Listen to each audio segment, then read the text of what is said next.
মোৰো এটা সপোন আছে। ডক্টৰ ৰুবুল মাউতৰ আত্মজীৱনীমূলক গ্ৰন্থখনিৰ প্ৰথম খণ্ডৰ দ্বিতীয় অংশ। মই যি ঠাইত যি পৰিয়ালত জন্ম লৈছিলোঁ, সেই ঠাইত আধুনিক জ্ঞান বিজ্ঞান সভ্যতাৰ শিক্ষা লোৱাৰ সপোন দেখাটো প্ৰায় অবাস্তৱৰ দৰে আছিল। মোৰ জন্ম হৈছিল অসম অৰুণাচল সীমান্তৰ কৈলাশপুৰৰ টঙনা নগাঁও নামৰ গাঁৱত। মানুহে আমাৰ গাঁওখন বেতনী গাঁও বুলিছিল। মোৰ জন্মৰো আগতে আমাৰ ককা আইতাই সেই গাঁৱত কেনেকৈ খোপনি পুতিছিলগৈ সেয়া কৈ নল'লে মোৰ অথবা আমাৰ পৰিয়ালৰ সামগ্ৰিক কাহিনী আধৰুৱা হৈ ৰ'ব। আমাৰ পূৰ্বপুৰুষসকল আহোম ৰজাৰ দিনত হাতীৰখীয়া হোৱাৰ বাবে আমাৰ উপাধি প্ৰথমতে হাতীচুঙি আৰু ক্ৰমান্বয়ে মাউত হৈছিলগৈ।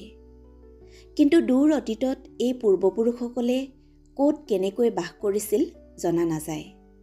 শুনামতে আমাৰ আজোককা অৰ্থাৎ ককাৰ দেউতাকহঁত যোৰহাটৰ কোনোবা ঠাইৰ পৰা ডিব্ৰুগড়ৰ নাহৰকটীয়া অঞ্চললৈ উঠি আহিছিল। নাহৰকটীয়াৰ চাচনি অঞ্চলৰ শান্তিপুৰত আজোককাই মাটি ভাঙিছিলহি। আজোককাৰ পুতেক আছিল 3জন, আমাৰ ককা অকন্তি আৰু ককাৰ 2জন ককায়েক। কালৰ সোঁতত অকন্তিয়ে ডাঙৰ ককায়েক ফলঙৰ সৈতে নতুন ঠাই নতুন মাটি বিচাৰি পুনৰ প্ৰব্ৰজন কৰিছিল। ফলত ফলং আৰু অকন্তি আহি তিনিচুকীয়া জিলাত অৰ্থাৎ মোৰ উপজা ঠাই কৈলাশপুৰ পাইছিলহি। অটব্য অৰণ্য ভাঙি গাঁও পাতিবলৈ লগত আৰু বহু লোক আহিছিল। তেতিয়া এই গোটেই অঞ্চলটো আছিল গভীৰ অৰণ্য, দুৰ্গম ঠাই। কিন্তু ক্ৰমাৎ মানুহৰ প্ৰব্ৰজনৰ ফলত এই ঠাই থকাৰ উপযোগী হৈ উঠিছিল। অকন্তিৰ মাটিৰ দাগটো আছিল গাঁওখনৰ একেবাৰে সোঁমাজত। মানুহবোৰে কৈছিল, আমাৰ ককা অকন্তি হেনো বৰ উদাৰ মনোভাৱৰ মানুহ আছিল। সেয়েহে নিজৰ মাটি আনক দান কৰিছিল তেওঁ। সেয়েহে অকন্তিৰ ভাগত থাকিলগৈ গাঁওখনৰ ভিতৰতে আটাইতকৈ কম মাটি। তদুপৰি মাটি থাকিলেও খেতিৰ বাবে সকলো মাটি উপযোগী নাছিল। আচলতে অটব্য অৰণ্য ভাঙি লৈছিলহে। ইমান শতকাই এই গোটেই মাটিবোৰ খেতি পথাৰলৈ ৰূপান্তৰ কৰাটো সম্ভৱপৰ নাছিল। বেতনীত হাবি ভাঙি গাঁও পতাৰ কেইবছৰমানৰ পিছতে অকন্তিৰ বিয়া হৈছিল। পিছে ককাৰ প্ৰথমখন বিয়া নিটিকিল। কাৰণ অকন্তিৰ ঘৈণীয়েকৰ প্ৰথমটো সন্তান জন্ম দিয়াৰ সময়ত প্ৰসৱজনিত ব্যাধিত মৃত্যু হৈছিল। মৃত্যু হৈছিল সন্তানটিৰো।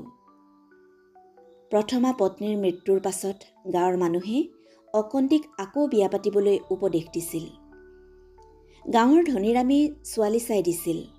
ধনীৰামৰ সম্বন্ধীয় ভনীয়েক এজনী, নাহৰকটীয়াৰ চাচনিত ঘৰ। ফলত অকন্তিৰ দ্বিতীয় বিবাহ হৈছিল পদ্মেশ্বৰীৰ লগত। পদ্মেশ্বৰীৰো আগেয়ে এবাৰ বিবাহ হৈছিল, কিন্তু সেই বিবাহ এবছৰো টিকা নাছিল। পদ্মেশ্বৰীৰ প্ৰথমটো গিৰিয়েকে হেনো তাইক অন্য পুৰুষৰে সম্পৰ্ক থকা বুলি সন্দেহ কৰিছিল। সেয়েহে সেই বিয়া বেছিদিন টিকা নাছিল।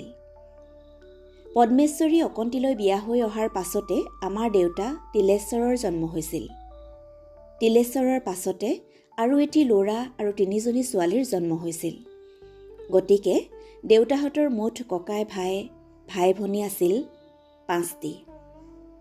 বালক তিলেশ্বৰক সেই সময়ত নতুনকৈ স্থাপন হোৱা কৈলাশপুৰৰ স্কুলত নাম লগাই দিয়া হৈছিল।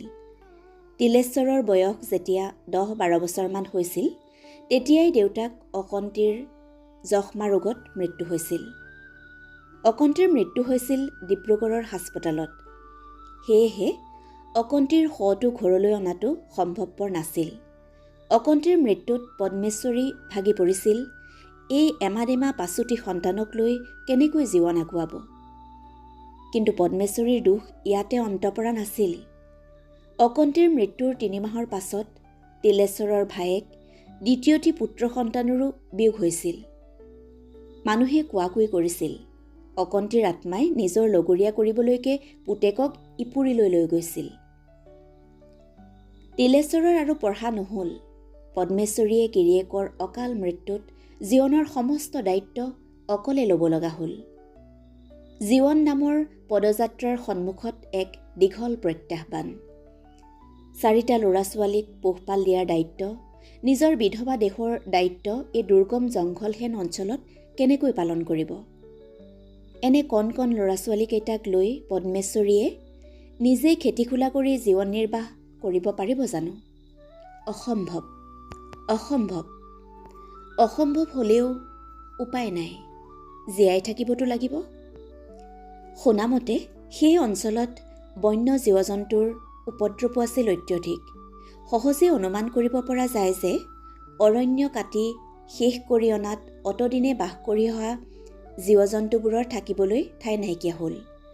ফলত অকণমান হাবি পালেই মানুহৰ ওচৰে পাজৰে সহাৱস্থান কৰিবলৈ ল'লে।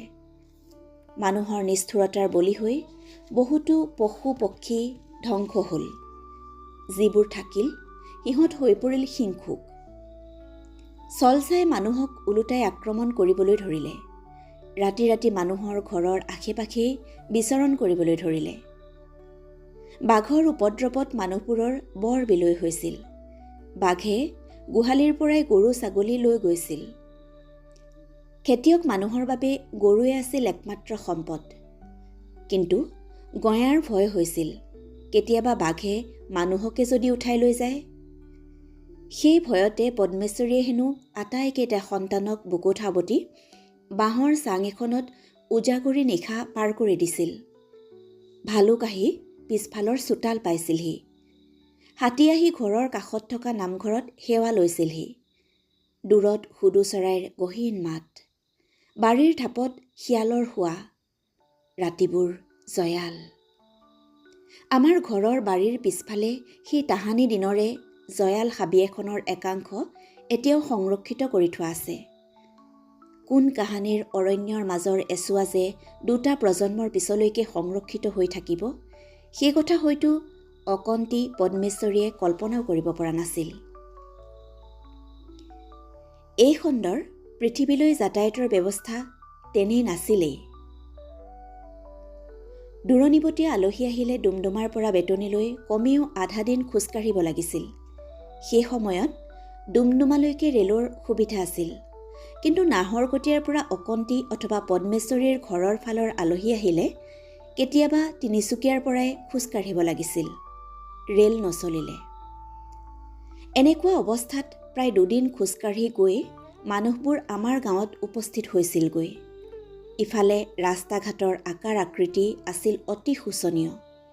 বাৰিষাৰ দিনত ফেনে ফুটুকাৰে বৈ থকা নৈ জান পাৰ হৈ দূৰণিবতীয়া মানুহবোৰ আমাৰ গাঁৱলৈ অহাটো আছিল কল্পনাৰো অগোচৰ। এই আলি পদূলিবোৰ কেইবা দশক ধৰি ইমানেই শোচনীয় আছিল যে অকন্তিহঁতে নতুন ঠাইত ঘৰ পতাৰ প্ৰায় 6 দশকমানৰ পাছত মই মেট্ৰিক পাছ কৰি তিনিচুকীয়াত নাম লগাওঁতে ময়ো দৈনিক 5 ঘণ্টা বাট অহা যোৱাৰ নামত খোজ কাঢ়িব লগা হৈছিল। এবাৰ হেনো নাহৰকটীয়াৰ পৰা আমাৰ দেউতাৰ সম্বন্ধীয় বায়েক তথা আপায়েকৰ জীয়েক আমাৰ ঘৰলৈ ফুৰিবলৈ আহিছিল। ৰেলৰ পৰা নামি ডুমডুমাৰ পৰা খোজেৰে আহোঁতে কলাফুল শুকাই গৈছিল। ভাগৰুৱা শৰীৰৰ পৰা সকলো শক্তি বাষ্প হৈ উৰি গৈছিল। শক্তি উভতাই পাবলৈকে কেইবাদিনো খাব লগা হৈছিল। শৰীৰত শক্তি ঘূৰাই পোৱাৰ পিছত গাভৰুহঁতে আকৌ চঞ্চল হৈ পৰিছিল। কাৰণ ইয়াত মাক দেউতাকৰ হকাবধা নাছিল। বেছ মুকলিভাৱে চাল চলন কৰিবলৈ পাইছিল। তেতিয়ালৈ আমাৰ পেহীকেইজনীও গাভৰু হৈছিল। আটাইকেইজনী গাভৰুৰ হাঁহি খিকিন্দালিত ঘৰ ৰজনজনাই আছিল। তেতিয়া দেউতাৰ হেনো ভীষণ অভিযোগ। গাভৰুহঁতক অতিপাত ৰং ৰহইচ নকৰিবলৈ বাৰে বাৰে সতৰ্ক কৰি দিছিল। গোটেই ঘৰখনত দেউতাই আছিল একমাত্ৰ পুৰুষ। গাভৰুহঁতৰ চঞ্চলতা ইমানেই বাঢ়ি গৈছিল যে এদিন হেনো দেউতাই শুই উঠিয়ে গাভৰুহঁতক একেলগে শাৰী পাতি প্ৰস্ৰাৱ কৰি থকা দেখিবলৈ পাইছিল। দেউতা খঙত অগ্নিশৰ্মা হৈ এনে অমংগলীয়া কাম কিয় কৰ বুলি হালোৱা এচাৰিৰে গাভৰুহঁতৰ টিকাত কোব উঠাইছিল। আইতাই তেতিয়াই সিদ্ধান্ত লৈ লৈছিল, তিলেশ্বৰক বিয়া পাতি দিলেহে ইয়াৰ উপদ্ৰৱ কমিব। পিছে ছোৱালী ক'ত? নিৰ্মালীৰ ঘৰ শিৱসাগৰত। নিৰ্মালীৰ দেউতাকক পথাৰত হাল বাবলৈ যাওঁতে বজ্ৰপাতত মৃত্যু হোৱাত সিহঁতৰ পৰিয়ালটো দুটা ভাগত বিভক্ত হৈছিল। নিৰ্মালী আৰু ডাঙৰটো ভায়েক শিৱসাগৰতে বৰ্তাকহঁতৰ লগত থাকিবলৈ লৈছিল। আনফালে মাক, ভনীয়েক আৰু সৰু ভায়েকো তালিটোপোলালৈ নিৰ্মালীৰ খুৰাহঁতৰ সৈতে নতুন মাটি ভাঙিবলৈ গৈছিল ডুমডুমাৰ দপথাৰ গাঁৱলৈ। শিৱসাগৰৰ ফুলেশ্বৰী হাইস্কুলত অষ্টম শ্ৰেণীলৈকে পঢ়ি নিৰ্মালীয়ে পঢ়া বাদ দিছিল। পঢ়া শুনা বাদ দিলত এবাৰ হেনো নিৰ্মালী দপথাৰ গাঁৱলৈ আহিছিল, মাকহঁতৰ লগত দীঘলীয়াকৈ থকাকৈ। নিৰ্মালীৰ মনলৈ মাকহঁতৰ সান্নিধ্যই আনি দিছিল সুখ শান্তি। আনফালে দপথাৰৰ যাতায়াতবিহীন কেঁচাময় বাটপথে আনি দিছিল বিৰক্তি। মনৰ এনে এক দৈদুল্যমান অৱস্থাত অৱস্থান কৰোঁতেই এটা খবৰ আহিছিল, বেতনীৰ এটা দৰাই নিৰ্মালীক চাবলৈ অহাৰ কথা। দুয়োঘৰৰ সন্মতিত ক্ষিপ্ৰতাৰে কোনো অসুবিধাৰ সন্মুখীন নোহোৱাকৈয়ে তিলেশ্বৰ আৰু নিৰ্মালীৰ বিয়া হৈ গৈছিল। বিয়াৰ সময়ত তিলেশ্বৰ নিৰ্মালীৰ বয়স হয়তো 18-19 মান হৈছিল। এই বিয়াৰ ফলশ্ৰুতিতে প্ৰথমে এটি কন্যা সন্তান, দ্বিতীয়তে এটি পুত্ৰ সন্তান আৰু তৃতীয়তে মোৰ জন্ম হৈছিল। মোৰ পিছতো আৰু দুটি পুত্ৰ সন্তানৰ জন্ম হৈছিল।